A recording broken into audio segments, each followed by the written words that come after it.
Classes are open for adults and teens interested in hands-on training and basic wilderness survival skills. Welcome to Mornings on Main Street. I'm your host, Stephanie Miller. Coming up, Survive 72 founder Tim Hardy explains how hands-on the course is and why he wants to share his knowledge of survival. But first, our headlines. Let's introduce you to the Lennon family out of Houston County. The Lennons spent 10 days in Uganda with the children and staff of Raise the Roof Academy.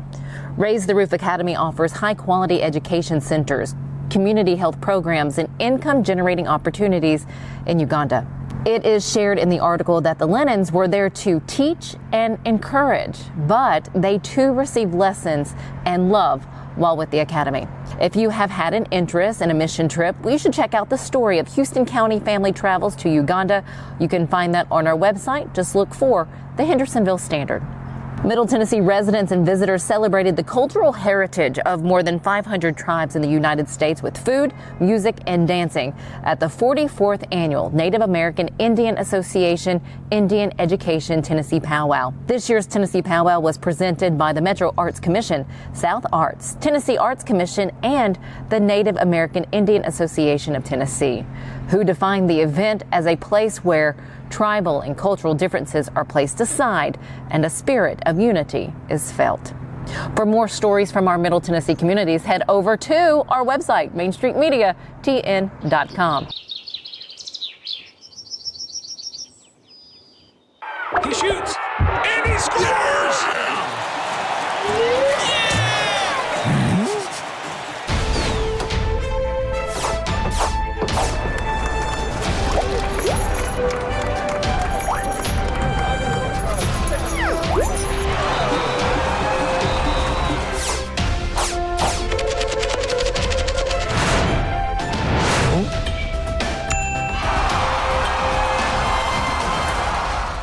Outdoor knowledge on survival skills really honestly is good for anyone and everyone, but especially if you're an outdoor enthusiast. Survive 72 is a wilderness survival skills class based here out of Paris, Tennessee. We are with the man behind this class. It is Tim Hardy. First off, Tim, thanks for your time. You're welcome. So we got a little bit of an introduction in the beginning talking about fire and what you need to use, the 3 things you need to have with you. First off, why do you host this? Why do you put this on? Well, one of the things I do, I'm retired out of the military now, so I really don't have anything to do. So I like to volunteer to help give back to the community and that type thing. So I volunteer with our search and rescue teams here in the county. And I've taught wilderness survival when I was in the military and things like that. And I just enjoy doing it and giving people some knowledge about things. Like you said, if they're out, do whatever it is that they're doing, because I can give you a lot of statistics about the need for it. One of those, I'll try to make it as short as possible, because like I told you before, I can draw things out, but I'm interested, and I know there's people out there that would love to hear this and maybe take part in it. Okay, so here's you some statistics, and this is based on some years past from 2004 to 2007. So we're talking 3 years, right? And the statistics come from 5 of our national parks. So it's important that somebody knows some things to do to try to sustain themselves for 72 hours until rescue can get to them. So let's break this down. So I want to look at two scenarios. So say if you have a hiker, someone going out for a day's period, they plan on hiking just for a day, Day hike. Morning till evening, yes, day hike. Yeah. And then we'll talk about, say, if you're going out to maybe camp for the weekend.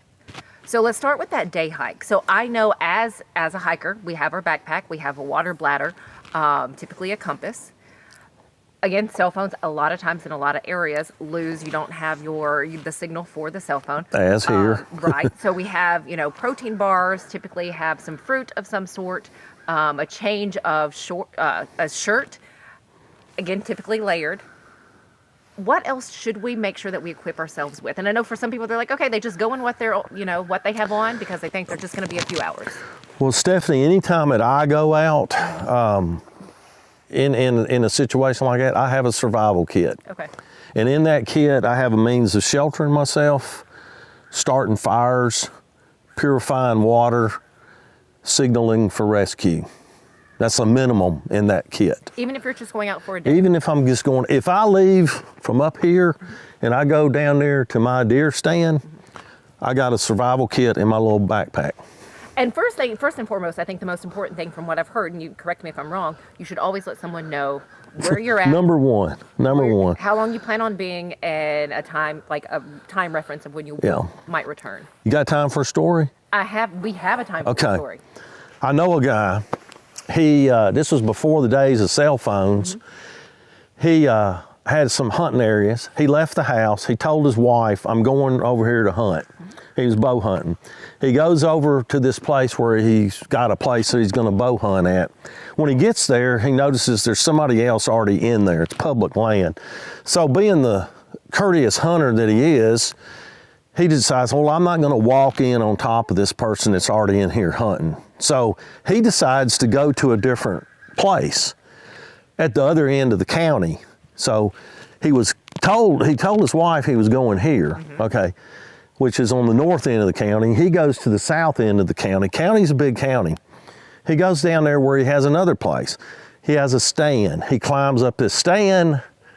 He falls on his back, 15 feet, hits the ground, breaks his bow. Luckily for him, he didn't injure himself or anything, knocked the breath out of him, and he gets up and he goes back to the truck. On his way back to the truck, he realizes that if he had broke his back, broke his legs, whatever, and couldn't get back to the truck, couldn't get back, he didn't really have anything with him that day, that they would have been looking on the other end of the county for him. They would have never come down there looking. And then that evening it got colder, rain came in, he probably would have died. So lesson learned, now I'm assuming taking that time in between, you make that change in direction to let someone. Or let's say you're backpacking, and you said you've backpacked a lot. You've got a lightweight tent, so you have a shelter with you. You've got means of cooking and making fire and boiling water or purifying water. I don't know, you may use a filter of some type or whatever, one of those pump filters. So I'll clarify, we haven't backpacked overnight, just throughout the day. So from morning until nightfall. And then we typically go back to either a campsite or. Okay, so you're still day camping or day hiking. So it's never bad to have means of filtering water, or purifying it either by a chemical or filter or being able to boil it or all three or whatever, because water is important. There's a thing called the rule of threes.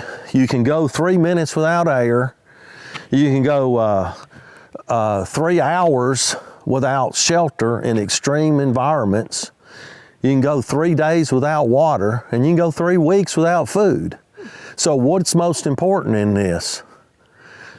Shelter and water, and air, of course, but, food is just on the bottom of the list. But everybody, and it all depends on what school you're talking to. There's hundreds of people out there that teach wilderness survival, and everybody's got their own,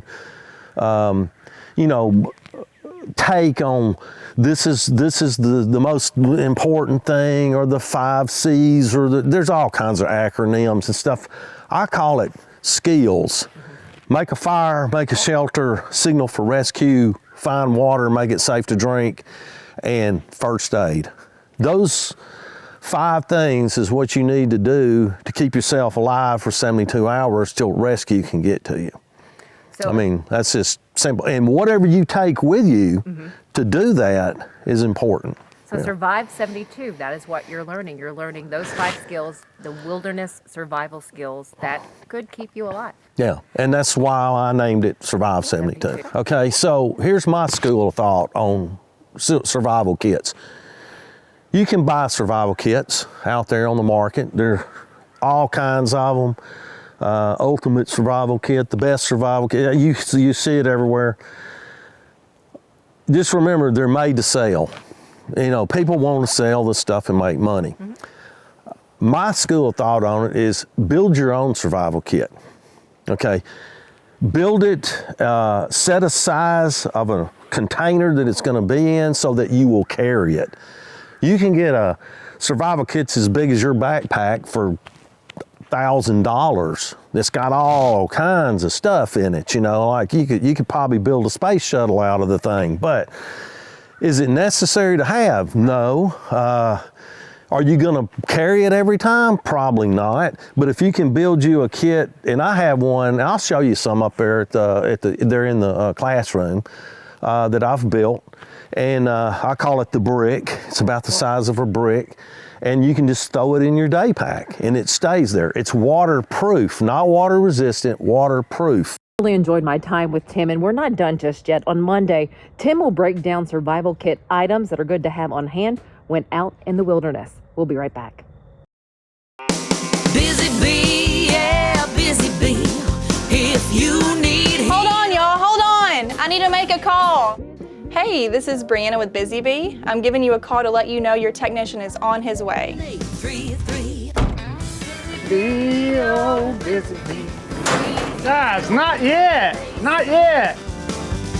Busy bee, oh, Now I'm busy ready, bee. guys. Call 775-7833. Thanks so much for joining us on this Friday. Have a wonderful rest of your day. We'll see you back here on Monday.